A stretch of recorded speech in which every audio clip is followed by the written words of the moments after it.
Сәлеметсіздер ме оқушылар? Бүгінгі сабақта үшбұрышқа іште және сырттай сызылған шеңберлер тақырыбында есептерді шығаратын боламыз.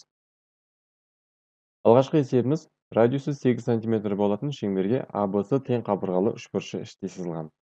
АБС үшбұрышының биіктігі нешеге тең? Бұл есепті шығару үшін төмендегі суретке назар аударыңыздар. АБС үшбұрышы берілген, сондай-ақ БТ биіктігі жүргізілген, және де ОБ және ОС радиустары жүргізілген. Енді радиусы 8 см болатын шеңберге АБС тең қабырғалы үшбұрышы іште сызылған болса, яғни мынау радиусымыз ол мынау сыртындағы үлкен шеңбердің радиусы, осы 8 см-ге тең. Яғни ОБ тең ОС-ға, яғни екі радиус бір-біріне тең, ол тең 8 см-ге. Енді осы жерден бізде тағы да мынау үшбұрышымыз тең қабырғалы екені белгілі. Яғни бұның барлық қабырғалы өзара тең. АБ тең БС-ға, ол тең АС-ға. Енді біз табуымыз қажет осы жерден мынау БТ деген кесіннің ұзындығын.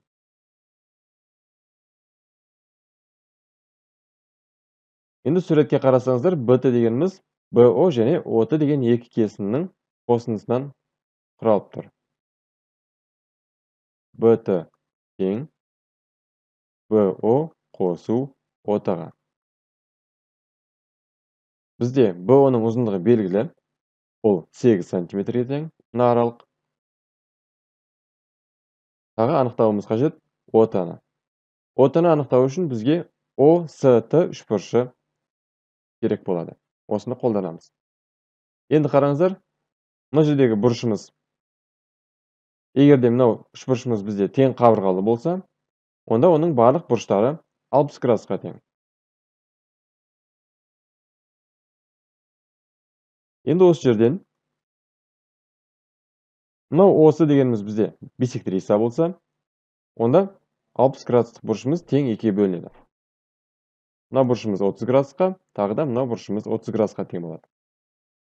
Енді қараңыздар, тағы да мына жерде бізде бұрыш Т 90 градус, яғни тік бұрыш болып тұр.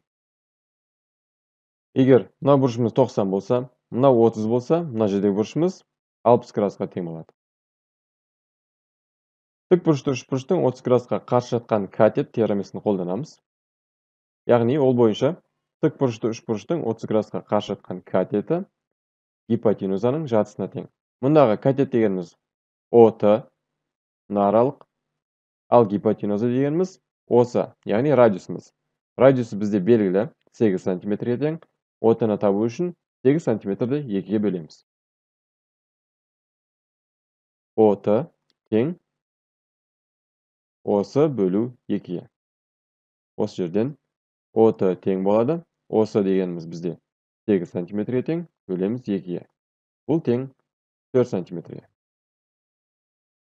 Енді қараңыздар, бізде табу керек еді БТ-ны. БТ дегеніміз БО мен ОТ-ның қосындысы. БТ тең. БО дегеніміз белгілі 8.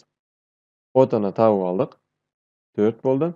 Екеуінің қосындысы 12-ге тең. Яғни жауабы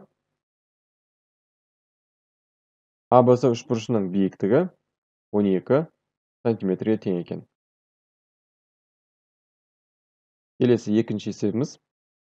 Тең бүйірлі үшбұрыштың төбесіндегі бұрышы 120 градусқа, ал бүйір қабырғасы 9 метрге тең.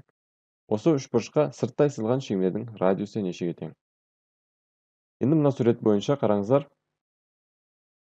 Мына төбесіндегі бұрышымыз 120 градусқа тең. Яғни бұрыш Б жазып 120 градусқа тең.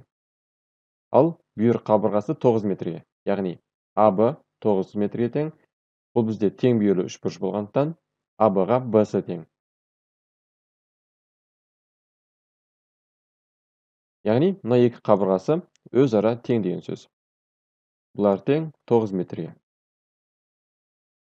Енді қараңыздар, мынау БО деген кесінді, яғни радиусымыз, бұл бисектрисасы және медиана, сондай-ақ биіктіктің қызметін атқарады. Олай болса, мынау бұрыш Б-ны теңдей екі бөлікке бөле аламыз деген сөз. Бұрыш Б бізде 120 градус болды.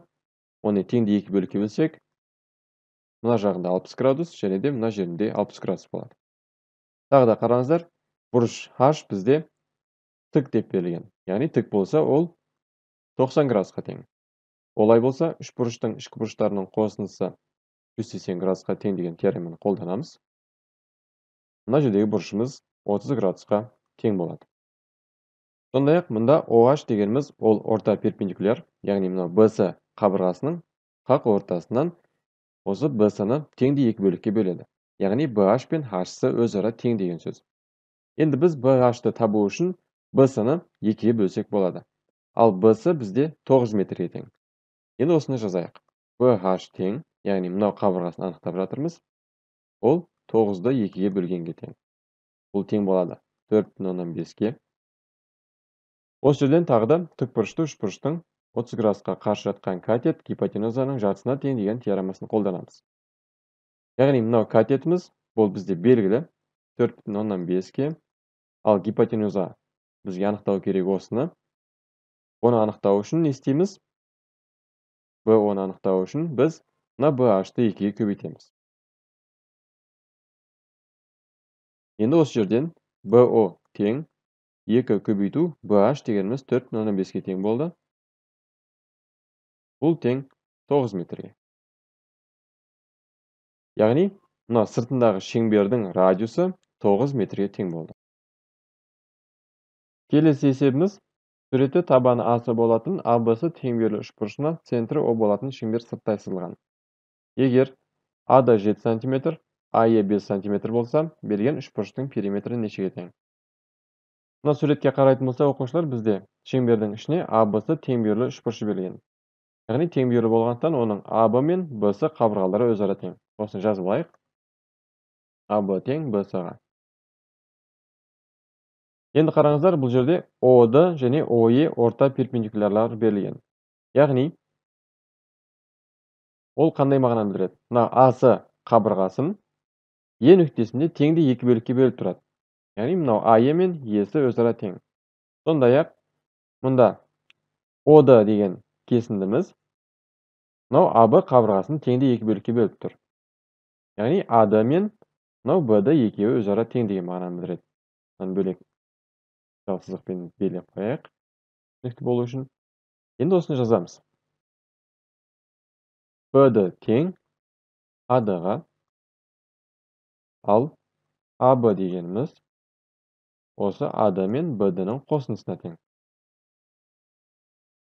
Бұл тең, есептің шарты бойынша AD 7 см-ге тең, ал AD 7 см-ге тең болса, BD да 7 см-ге тең болады. Екеуі де тең. Екеуінің қосындысын жазамыз. Бұл тең 14 см-ге. Келесі, табанына келеміз. Табаны AC, ал AC дегеніміз AE мен EC-ның қосындысына тең.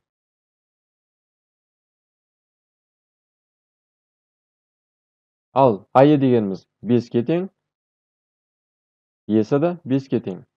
Яғни мұндағы орнына апарып жазамыз. 5 қосу 5 тең 10 см-ге. Енді үшбұрыштың периметрі жазатын болсақ, ол осы үшбұрыштың барлық қабырғаларының қосындысына тең еді. AB қосу BC қосу AC-ға. Мұндағы AB дегеніміз жаңа анықтап алдық, 14-ке тең болды. BC дегеніміз AB 14-ке тең болса, BC да 14-ке тең. Ал AC дегеніміз ол 10-ға тең.